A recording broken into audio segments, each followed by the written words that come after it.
नमस्कार दोस्तों, मैं हूं आपका दोस्त प्रेम हूं और आज मैं आपको सुनाने जा रहा हूं दिल्ली के खजूरी चौक की एक ऐसी दर्दनाक सच्ची घटना जिसने पूरे मोहल्ले की नींद उड़ा दी थी।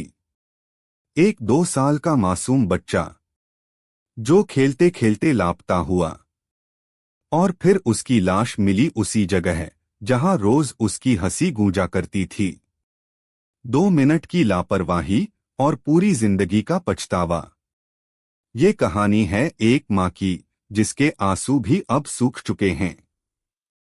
4 नवंबर 2025 की रात थी। ठंडी हवा चल रही थी। दिल्ली की गलियां सामान्य लग रही थीं। मैं उसी इलाके से गुजर रहा था, खजूरी चौक की गली नंबर 12। बच्चे खेल रहे थे और दूर से आती सड़क की लाइट्स उनके चेहरों पर पड़ रही थीं। हर घर में कोई न कोई टीवी देख रहा था, कोई खाना बना रहा था। पर उस शोर के बीच एक ऐसी खामोशी छिपी थी जो किसी तूफान का संकेत दे रही थी। उसी गली में रहती थी रेखा, उम्र 28 साल। एक साधारण महिला जिसका संसार सिर्फ उसका 2 साल का बेटा मोनू था।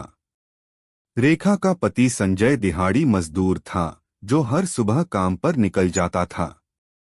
उस शाम रेखा झूले के पास बैठी थी और मोनू हंस हंसकर झूल रहा था। मम्मा ऊंचा झुलाओ।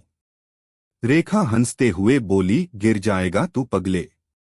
बस यही वो पल था जो हमेशा के लिए उसकी यादों में जम गया। करीब 7:45 बजे पास वाली पड़ोसन सविता आई और बोली, रेखा जरा दूध ले आना दुकान से, बच्चे को मैं देख लूंगी। रेखा 2 मिनट के लिए गई, पर जब वो लौटी झूला खाली था। मोनू गायब था।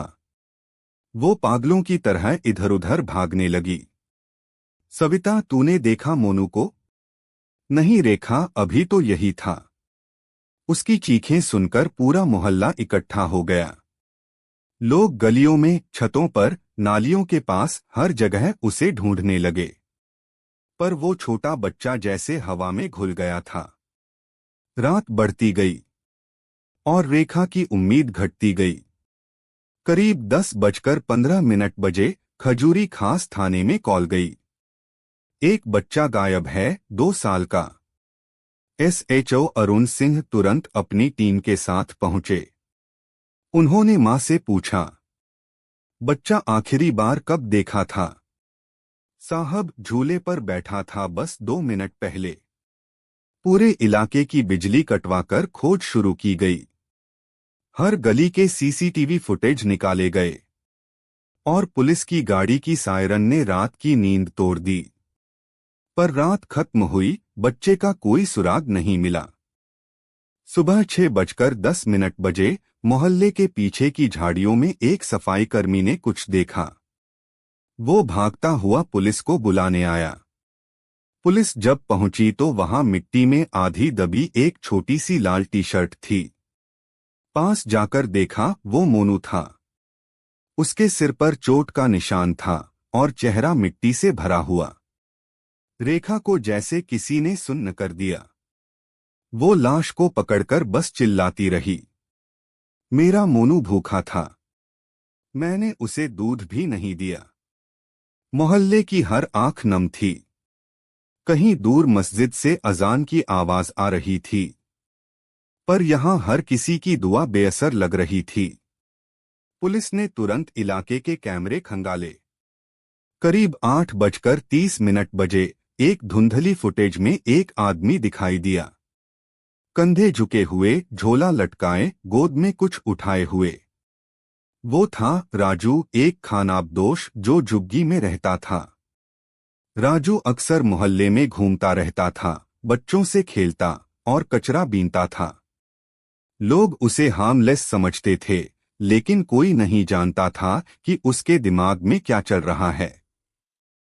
पुलिस ने उसे पकड़ा। पहले तो वो हंसता रहा जैसे कुछ हुआ ही न हो। फिर जब बच्चे की फोटो दिखाई गई, उसकी हंसी गायब हो गई। उसने धीमी आवाज में कहा, मैंने उसे चुप कराने की कोशिश की थी, वो रो रहा था। मैंने बस जोर से पकड़ लिया। उसकी बात सुनकर हर किसी का खून खौल गया। वो बस शब्द, किसी के लिए एक गलती थी, पर एक माँ के लिए सब कुछ खत्म कर देने वाला सच। राजू को गिरफ्तार किया गया। उस पर आईपीसी की धारा 302 मर्डर और 363 किडनैपिंग लगाई गई। थाना खजूरी खास ने रिपोर्ट तिहाड़ जेल भेज दी। जब मीडिया पहुंची तो रेखा ने सिर्फ इतना कहा, अब मैं किसी पर भरोसा नहीं करूंगी। और यकीन मानिए दोस्तों, उसकी आंखों में आंसू नहीं थे, सिर्फ पत्थर की खामोशी थी। मैं उस गली में रोज आता जाता हूँ, और आज भी जब उस झूले को देखता हूँ, मुझे वो माँ याद आती है जो उस दिन अपने बच्चे के लिए दौड़ रही थी। मुझे वो रात याद आती है जब सायरन की आवाज नींद से ज्यादा डरावनी लगी थी। इस घटना ने मुझे सिखाया कि जिंदगी में भरोसा बहुत कीमती होता है, पर हर किसी पर नहीं किया जा सकता। हमारे समाज में आज मासूमियत सबसे असुरक्षित है। कभी किसी सड़क पर, कभी किसी झोपड़ी में, और कभी किसी माँ की गोद में। दोस्तों, ये थी सच्ची घटना दिल्ली के खजूरी चौक की। एक माँ की कहानी जिसने सिर्फ 2 मिनट की लापरवाही में अपना पूरा संसार खो दिया। इस कहानी से हमें बस इतना सीखना चाहिए, बच्चों की सुरक्षा किसी और की जिम्मेदारी नहीं, सिर्फ हमारी है। अगर ये कहानी आपके दिल को छू गई हो तो वीडियो को लाइक, शेयर और सब्सक्राइब जरूर करें। मिलते हैं एक और सच्ची और झकझोर देने वाली कहानी के साथ। तब तक सतर्क रहिए, सुरक्षित रहिए और अपने आसपास के लोगों पर नजर रखिए।